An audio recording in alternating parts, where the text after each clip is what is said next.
நசரத்பேட்டையில் ஒரே நாளில் அடுத்தடுத்து 3 கோயில்களின் உண்டியல்களை உடைத்து திருடிய 4 பேர் போலீசாரிடம் சிக்கியுள்ளனர். நகருக்குள் திருடினால் மாட்டிக்கொள்வோம் என நினைத்து ஊருக்கு ஒதுக்குப்புறமாக சென்று திருடியவர்கள் வசமாக சிக்கிக் கொண்டது எப்படி? சென்னையை அடுத்த பூந்தமல்லி அருகே செம்பரம்பாக்கம் பகுதியில் விநாயகர் மற்றும் முத்துமாரியம்மன் கோவில் அமைந்துள்ளது. ஊருக்கு ஒதுக்குப்புறமாக அமைந்துள்ள இந்த கோவில்களை நோட்டமிட்ட சிலர் கோவில் உண்டியலை உடைத்து கொள்ளையடிப்பது என்ற முடிவுக்கு வந்துள்ளனர். அதன்படி சம்பவத்தன்று கோவில் பூட்டப்பட்ட ஆட்கள் அனைவரும் சென்ற பின்னர் கோவிலுக்குள் புகுந்த மர்ம நபர்கள் உண்டியலை உடைக்க ஆரம்பித்தனர். புறநகர் பகுதி என்பதால் உண்டியலை உடைக்கும் சத்தம் நன்றாக எதிரொலித்துள்ளது.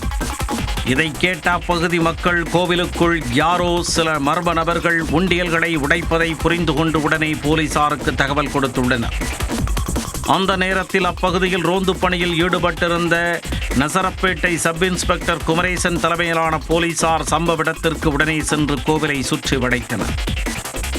உண்டியலை பாதி உடைப்பதற்குள் பொதுமக்களின் உதவியுடன் சேர்ந்து திருடர்களை மடக்கி பிடித்தனர்.